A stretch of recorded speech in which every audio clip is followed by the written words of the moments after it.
Orang Malaysia ni memang penuh adab dan sopan. Bukan orang Melayu saja tau. Semua bangsa dekat Malaysia ni memang kita punya keistimewaan macam ni. Setiap kali saya pergi travel ke overseas, bila saya balik saja daripada holiday, contohnya saya pergi macam 2 minggu, 3 minggu, bila saya balik saja saya memang first saya rindukan budaya Malaysia tu. Seorang guru dari Indonesia tidak pernah menyangka bahwa perjalanannya ke Malaysia akan mengubah cara pandangnya tentang dunia pendidikan. Ia hanya berniat jalan-jalan, menikmati suasana baru, dan mungkin sekadar mengamati bagaimana pendidikan di negeri jiran berjalan. Namun, yang ia temukan justru membuatnya tercengang.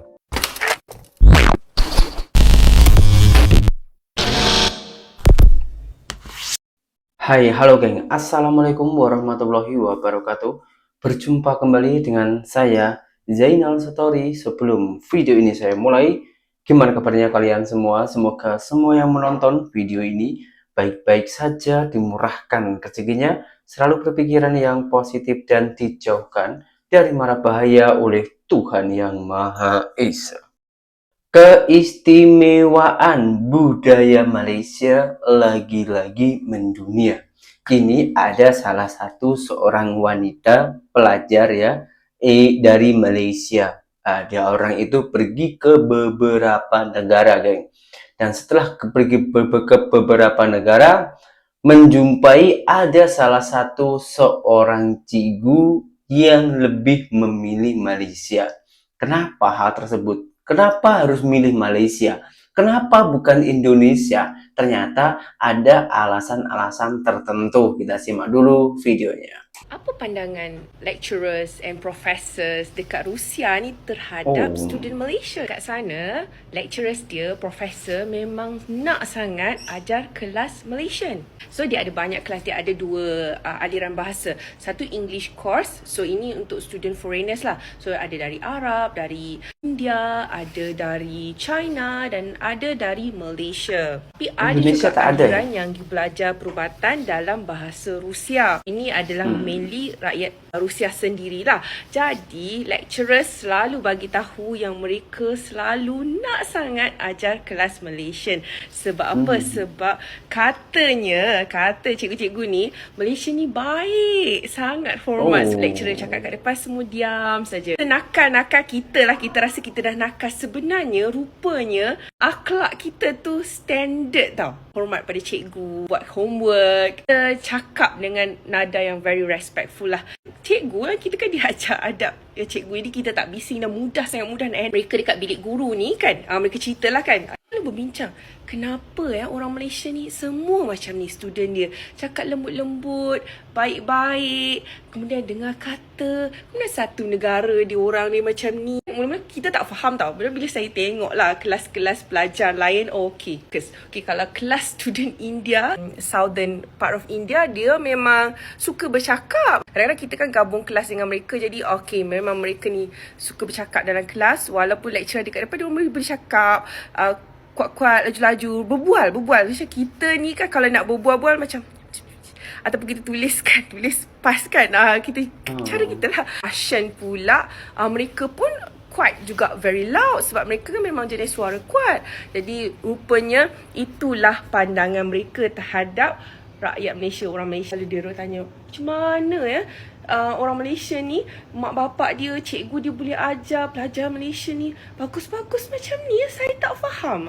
Bangga juga kan. Tak sia-sialah didikan mak ayah, sistem pendidikan kita dan akhlak dalam Islam yang menyebabkan kita ni bila pergi sana bawa nama yang baik lah, sentiasa dapat pujian, terutamanya pujian dari segi kerajinan, disiplin dan juga akhlak ketika belajar. Itu saja guys, bye.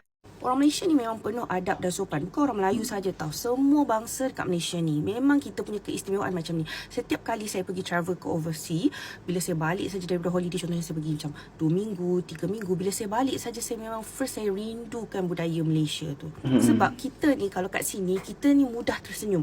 Dan kita kalau macam orang pandang kita pun, kita macam kita senyum. Tapi kalau kat overseas, kalau kata saya pergi kat Europe, dia ada budaya-budaya yang berbeza. Contohnya kalau kita pergi macam Switzerland, semua orang senyap saja. Kalau kita pergi ke Austria, Paris, France, French people, dia orang tak suka tak orang bercakap-cakap. So semua orang macam diam saja.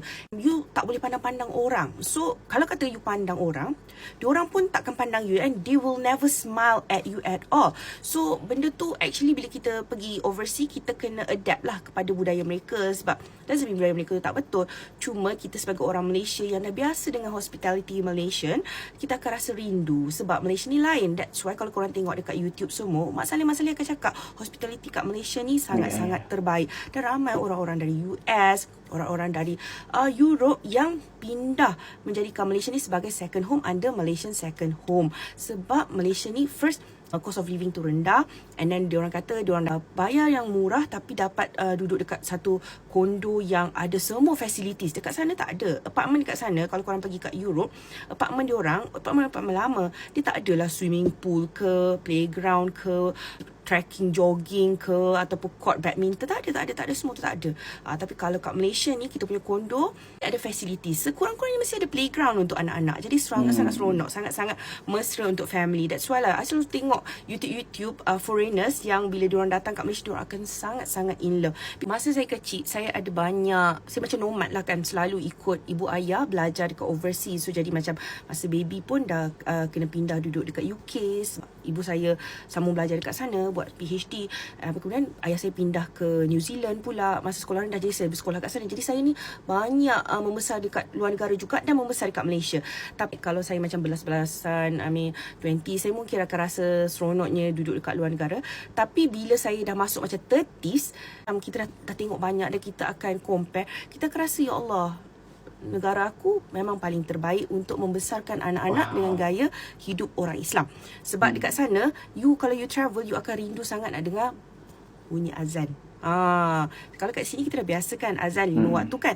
Tapi bila kat sana, you duduk bertahun, tak akan sekali pun ada lawungan azan di masjid. Takkan ada. And so bila you balik Malaysia, bila cuti, you macam ya Allah, sedapnya bunyi yang paling sedap. Dan kalau you dengar lawungan azan tu dekat luar negara, kita dah rasa macam menitis air mata. Betapa hebatnya laungan Allahu Akbar. So memang that's why lah, Malaysia tu memang budaya paling best. Memang lingkungan itu sangatlah mempengaruhi, geng ya. Karena rata-rata orang Malaysia di sana, entah itu etnis dari Indonesia, Melayu, lepas itu India, Cina, dan lain-lainnya, memang rata-rata di sana itu semuanya beradab. Memang lingkungannya seperti itu. Saya percaya dengan hal ini, bukan sekedar katanya, tapi saya sendiri mengalami. Ramai orang-orang Indonesia yang dulunya kebiasaan-kebiasaan di Indonesia itu mencuri, melawan orang tua, dan lain-lainnya. Ramailah. Tapi ketika pergi ke Malaysia yang niatnya awalnya untuk bekerja, lalu bergaul dengan orang-orang sana, orang-orang yang positif ya dekat sana, mindsetnya langsung berubah, geng. Lebih berpikiran yang positif, nggak memikirkan kehancuran orang lain, dan juga tidak memikirkan hal-hal yang negatif di luar sana. Pemikirannya itu jadi maju ke depan. Macam mana kita boleh memajukan keluarga yang utama, yang kedua jaga adab dan juga kesopanan apabila kita pergi ke negara orang lain.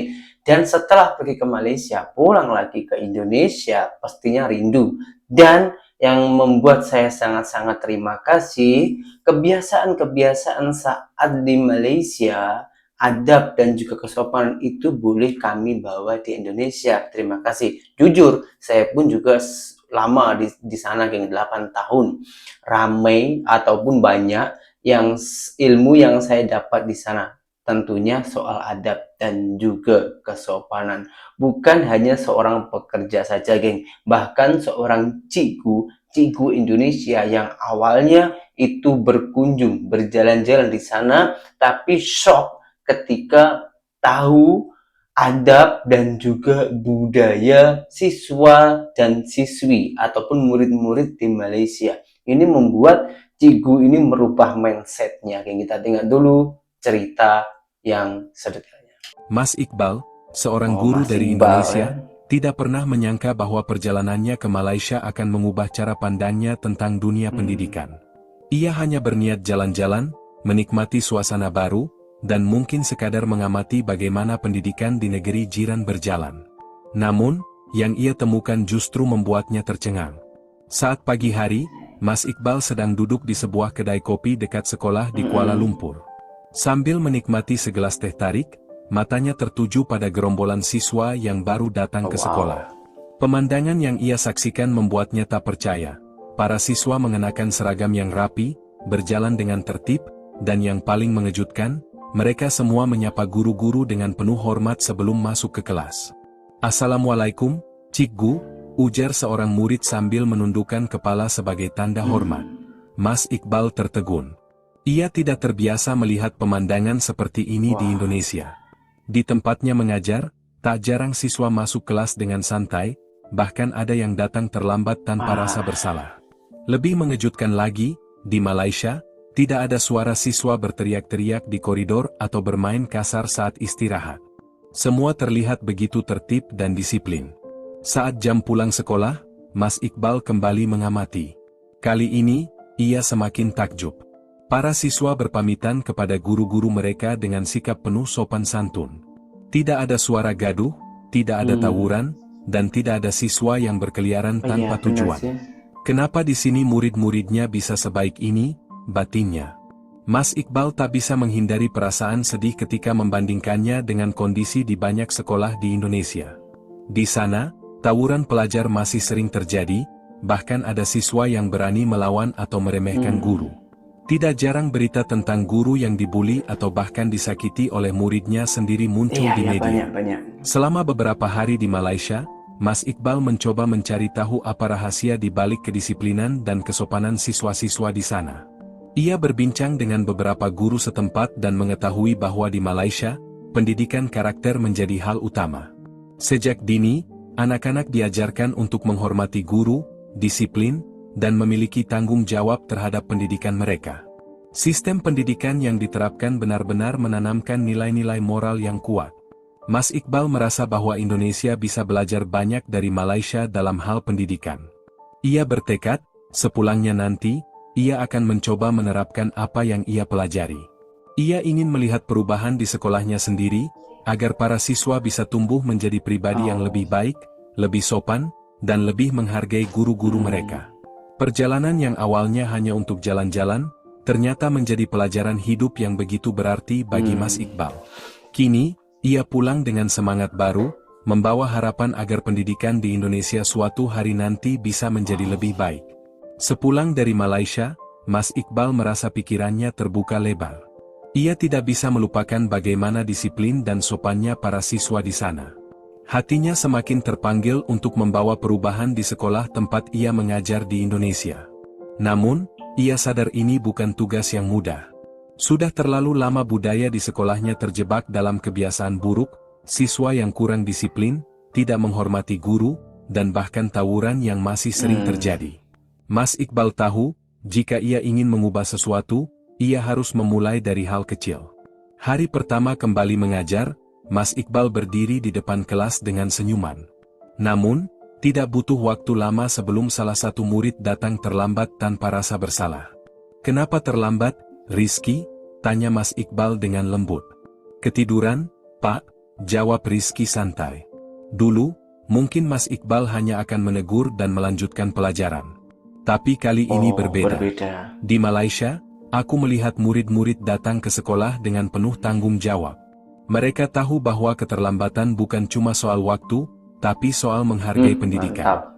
Coba pikir, kalau kamu masuk kerja nanti dan sering terlambat, kira-kira apa yang terjadi? Rizky terdiam. Ini pertama kalinya ada guru yang menjelaskan alasan di balik sebuah aturan, bukan sekadar memarahi. Mas Iqbal lalu mengajak seluruh kelas untuk membuat kesepakatan. Setiap siswa yang datang tepat waktu akan mendapat apresiasi kecil, sementara yang terlambat harus menulis esai tentang pentingnya disiplin. Mantap. Awalnya, banyak yang menganggap ini sepele. Tapi lama-lama, mereka mulai terbiasa datang tepat waktu. Mas Iqbal tahu, salah satu hal yang paling mengesankan dari sekolah di Malaysia adalah bagaimana siswa menghormati guru.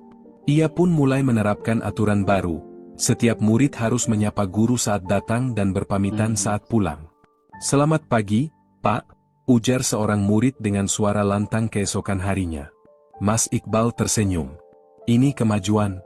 Namun, tidak semua siswa langsung menerima perubahan ini. Ada yang merasa malu, ada yang enggan. Tapi perlahan, budaya ini mulai terbentuk.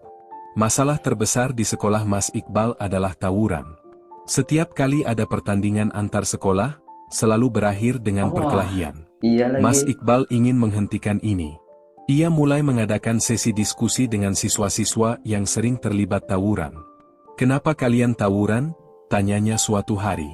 "Ya, karena geng sebelah sombong, Pak," jawab seorang murid.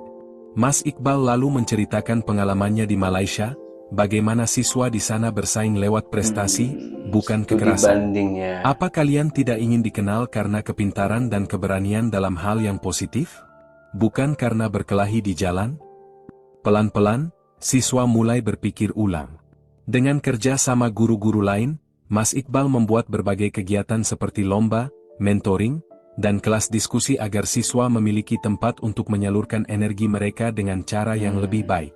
Tidak dalam semalam, tapi setelah beberapa bulan, perubahan mulai terasa. Murid-murid mulai lebih disiplin datang ke sekolah. Guru-guru merasa lebih dihormati. Tawuran di sekolah berkurang drastis. Mas Iqbal tidak bisa menahan rasa haru. Ia sadar, perubahan memang butuh waktu dan kesabaran. Tapi kini, ia telah membuktikan bahwa pendidikan bukan hanya soal pelajaran di kelas, tapi juga soal membentuk karakter.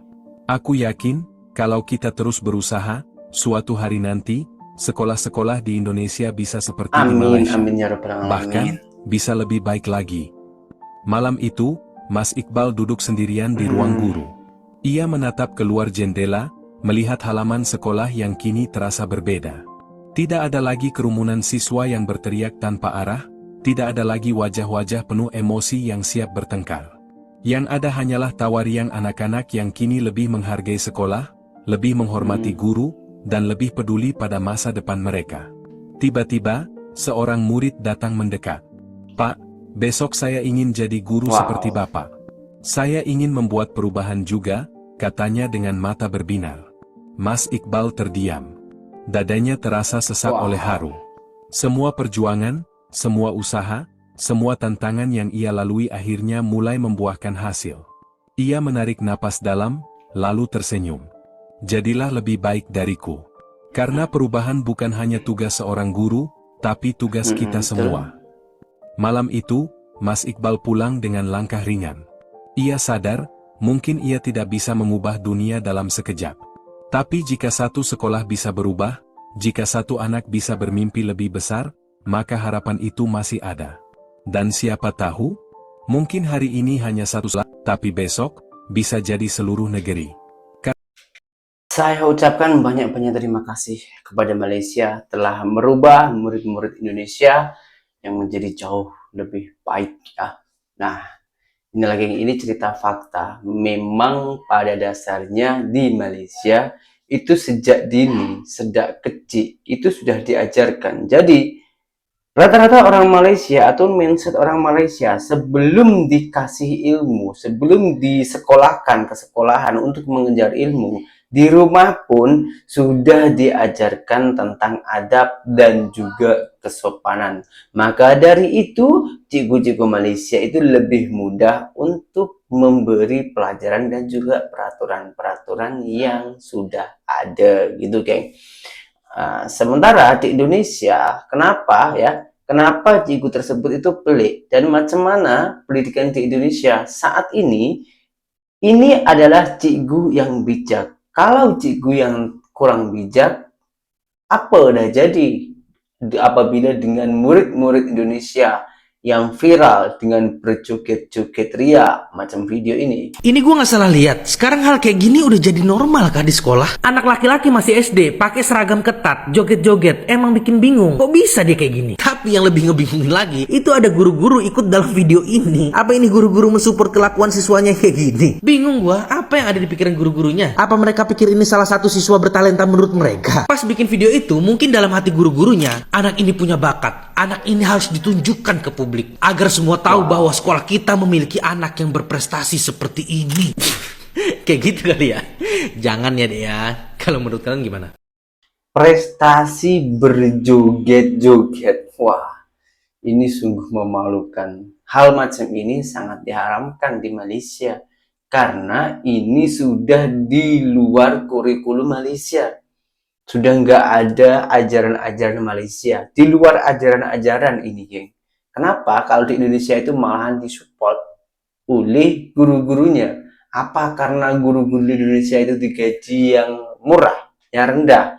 Maka dari itu memperalat siswa-siswanya dimasukkan ke media sosial agar mendapatkan cuan karena viral. Apakah hal itu benar-benar terjadi, geng? Kenapa kita tak mencontoh macam di Malaysia? Kalau pengajar ataupun pelajar, ya harus dikasih ilmu-ilmu yang bermanfaat. Bukannya malah disupport untuk berjoget-joget ria di media sosial agar viral. Ini fungsinya apa di dalam sekolah ini? Manfaatnya itu apa? Lagian memakai pakaian-pakaian yang ketat. Seorang laki-laki berperilaku seperti perempuan. Ini apa? Apa fungsinya? Coba kurang tulis di kolom komentar. Saya benar-benar teringin tahu apa fungsinya, apa manfaatnya siswa-siswa kita dipakai pakaian yang ketat dan juga berjoget-joget di depan murid-murid lainnya sekaligus di depan guru. Dan ini direkam di media sosial. Seluruh dunia boleh tengok. Apakah ini mencerminkan mentalitas dan juga adab-adab orang Indonesia?